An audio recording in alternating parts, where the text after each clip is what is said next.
Imagine being hunted across the stars. You're injured, totally exhausted, and you're carrying the sealed black and copper box. Yeah, and inside that box is a secret so dangerous it's capable of tearing down a 50-year-old treaty. Exactly. And the absolute only person you've been instructed to trust with it is a Starfleet admiral you have never even met. It's just such a wild setup. It really is. Yeah. So welcome to today's deep dive. We're looking at a story that is, well, it's equal parts political thriller and like a psychological chess match. Right, because the tension here is incredible. The stakes aren't just life and death for one person, They're life and death for an entire historical narrative. Oh, completely. And by extension, the billions of people currently living inside that narrative. Yeah, exactly. So just to give you the setup for how we arrive at this intense face-to-face meeting, out in the deep black, a Starfleet patrol frigate, the USS Ironwood, intercepts a crippled civilian courier. Right, they pull this kid out of the wreckage. Yeah, they rescue a young, badly injured man who just survived an attack by an unidentified masked vessel. But Vice Admiral Sidra MacLaren realizes almost immediately that this is not a random act of piracy. No, not at all. She discovers the mysterious encrypted archive this young man is carrying is tagged with a very specific, highly explosive phrase. Oh, right. Custodial continuance. Yes. Custodial continuance. I mean, that phrase is basically the ticking time bomb of this entire scenario. It really is. Because custodial continuance is, it's a legal loophole regarding the dissolved world of Tareth-Kal. Right.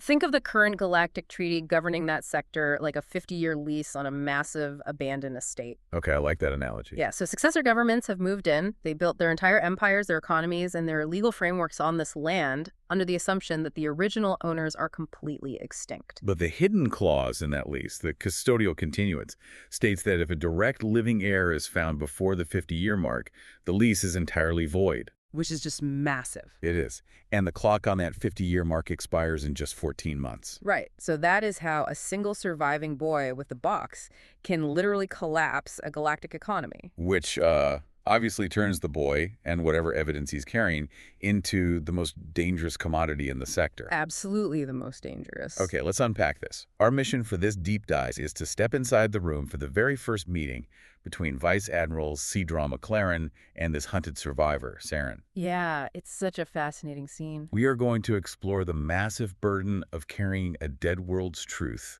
the intense survival tactics of a boy raised in hiding, and what it actually means to hand over the weight of history to someone else. Well, we really need to start with the physical space of this meeting because the environment dictates the entire power dynamic. Right, they're in the VIP medical suite on Starbase 369. Exactly. And usually starbases are loud, chaotic hubs of logistical activity, right? Oh, yeah. Ships docking, cargo moving, thousands of people everywhere. Right, but this suite is sterile, it's hushed, and it's totally isolated from the noise of the station. It's a room designed specifically for discretion. And discretion is literally the only thing keeping this kid alive right now. Exactly. So Sidra walks into this quiet room, and she is carrying the sealed archive. She didn't hand it over to Starfleet security. Right, she didn't put it in a locker or anything. No, she brings the black and copper box right to him. Mm-hmm. And sitting there is Seren. Right, and he has the physical markers of the Tarethani, warm bronze skin, a pronounced ridge down his nose, amber eyes. But he is wearing the brutal physical toll of the last few weeks. Mm-hmm. I mean, he is burned, exhausted, and carrying older, untreated trauma. Yeah, but Sidra is an incredibly observant officer, and her immediate read on him isn't about his injuries. What does she notice? It's about his control. He does not look fragile at all. That control is basically his armor. Wow. Yeah. I mean, put yourself in Seren's position for a second. You wake up on a strange starbase, surrounded by uniforms. The biological impulses to panic. Exactly. You'd ask, am I safe? Who attacked me? What are you going to do to me? Yeah. But Seren doesn't do any of that. No, his very first reaction, his first glimmer of relief, is purely about the box. He just checks to see if Sidra kept it sealed. And his second reaction is relief that Sidra hasn't reported his existence to the Tareth Regional Protectorate. Right, those successor authorities who have been flooding her office with frantic messages. Yes, they're desperately trying to figure out if she pulled the Tarethani survivor out of that wreckage. And Sidra essentially tells him she ignored their messages because she doesn't know what she's dealing with yet. Which is such a great moment. And the text describes his physical tension dropping right then. Not because he feels physically safe in her custody, but because the secret is still intact. Yeah, it really shows you his internal priority matrix. The mission comes before the man. The Mhm. box is more important than his own heartbeat. And that intense prioritization leads to the first major revelation of the room. Right. Sidra asks for his full name. Because up until this moment, he's just been Seren.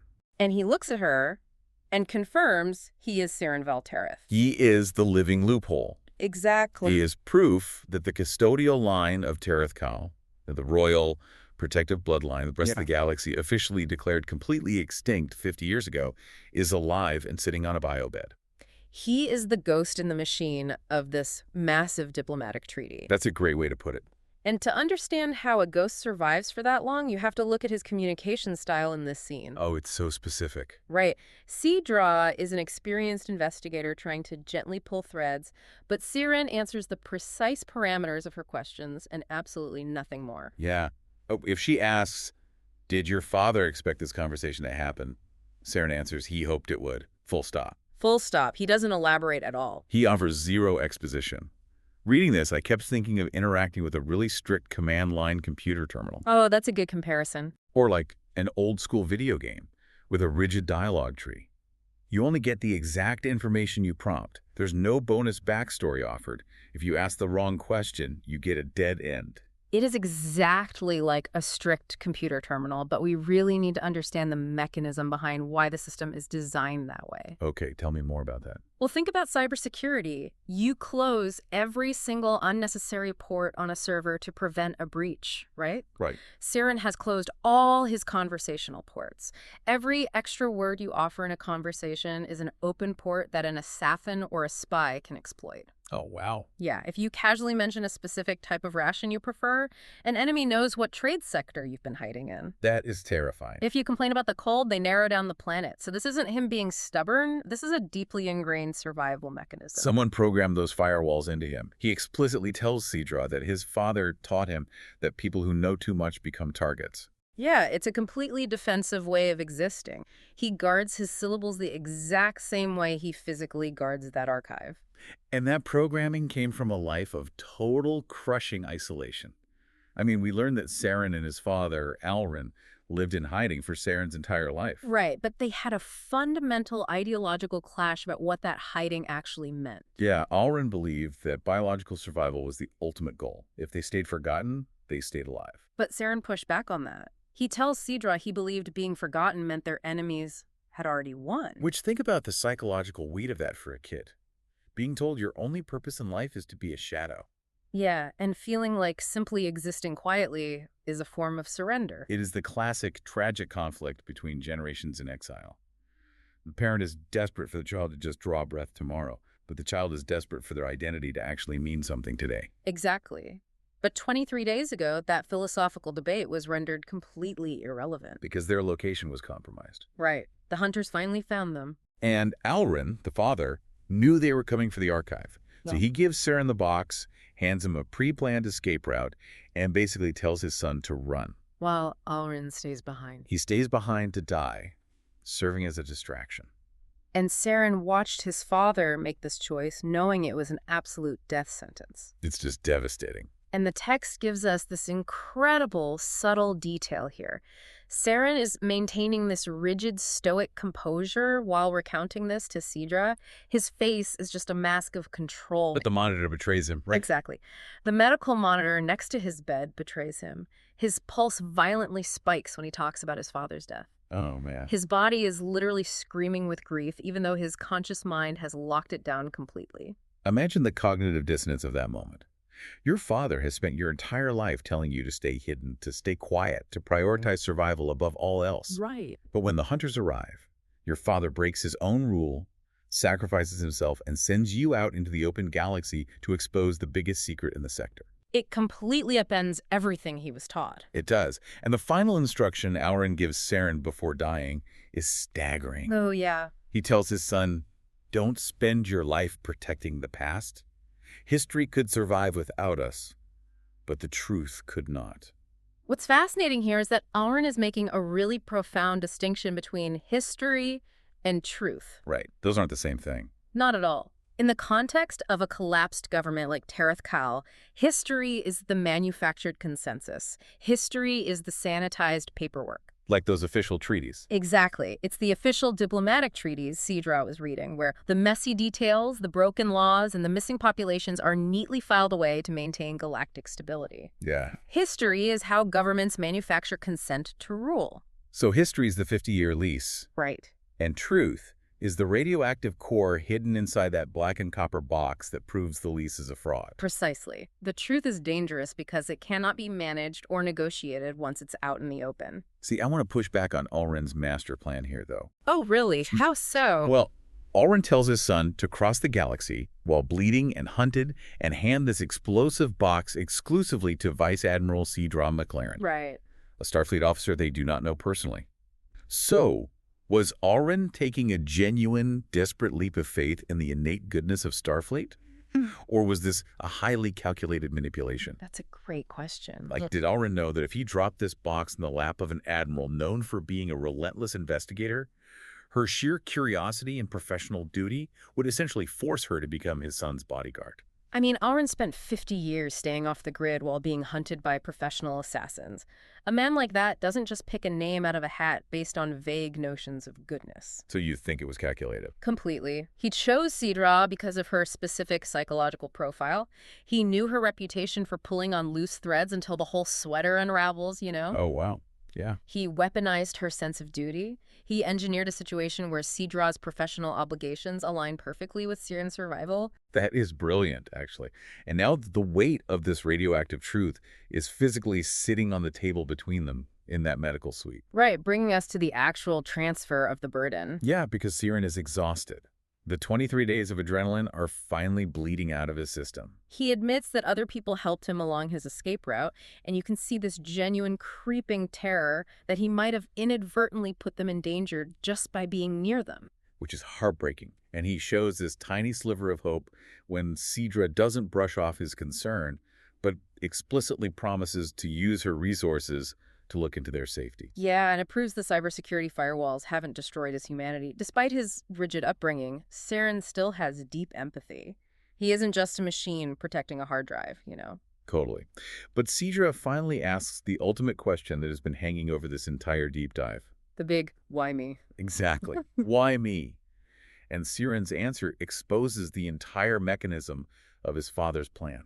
It really does. He says his father told him that if he gave the archive to anyone else, like a politician, a rival government, even a different military commander, they would see it as leverage. Right.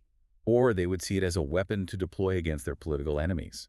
But Sidra would see it as evidence. And the distinction between a weapon and evidence is everything. How do you mean?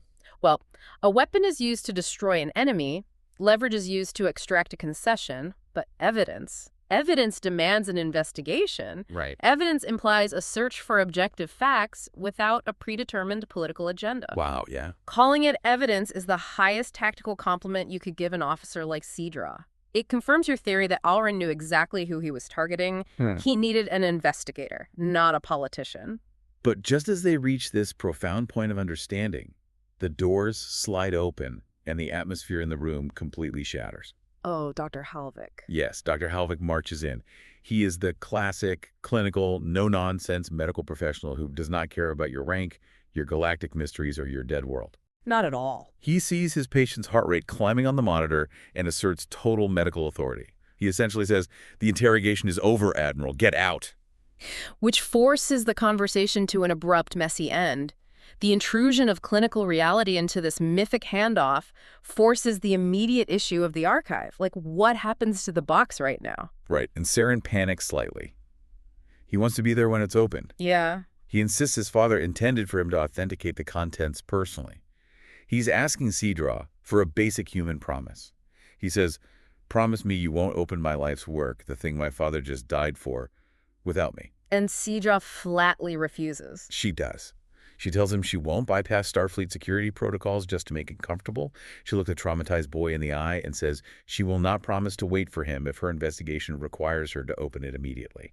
It is a breathtakingly cold moment. I really struggle with Sidra's rigidness here, honestly. Yeah. I mean, I understand the burden of command, but Alienating your only primary witness by being aggressively unfeeling seems like a terrible tactical move, too. I can see why you'd think that. The kid just crossed the galaxy for her. He's bleeding on a bio bed. His dad is dead.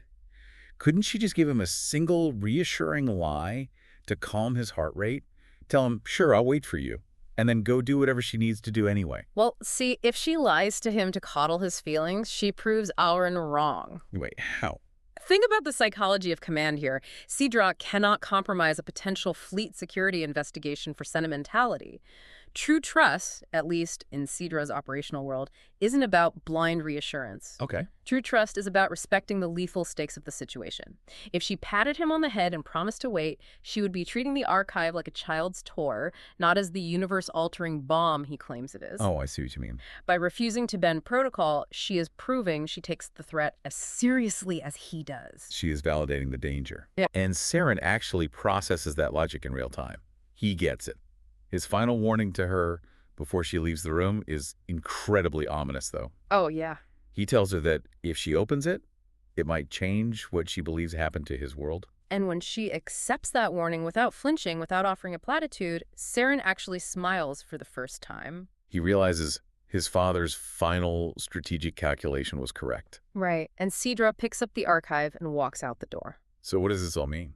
Well, it means the physical and psychological transfer is complete. Seren has carried this crushing weight for 23 days of pure terror, and really for his entire life in the shadows before that. Yeah. Now, the weight belongs to Sidra. The mission his father gave him is finished, but the blast radius of that mission is just beginning to expand towards Sidra and the rest of the Federation. It's crazy to think about. I mean, think about how hard it is to keep a mundane secret in your own family for a week. Oh, totally impossible. Now imagine holding a secret for 23 days while being actively hunted by assassins, knowing that if you slip up, millions of people's lives will be upended. It's unimaginable. It makes you wonder what you would do if you were handed the literal weight of a buried world. It's one thing to read about history in a textbook, but to hold the physical proof that the textbook is a manufactured lie. Right. How do you balance the moral duty to uncover the truth of the past against the immediate safety and stability of the people living in the present? And that is the ultimate tension Sidra is walking away with. We always treat revealing the truth as an inherent absolute good. But when the truth destroys the foundation of society, is it still good? Which leaves us with this final thought to chew on. If the evidence inside that black and copper box does prove that the dissolution of Tareth-Kal was a massive lie, what happens to the billions of citizens and the successor governments who have bit their entire lives, their economies, and their laws on that 50-year-old treaty? Yeah, what happens to them? Does revealing the truth always serve the greater good? Or can the truth be just as destructive to innocent people as a lie?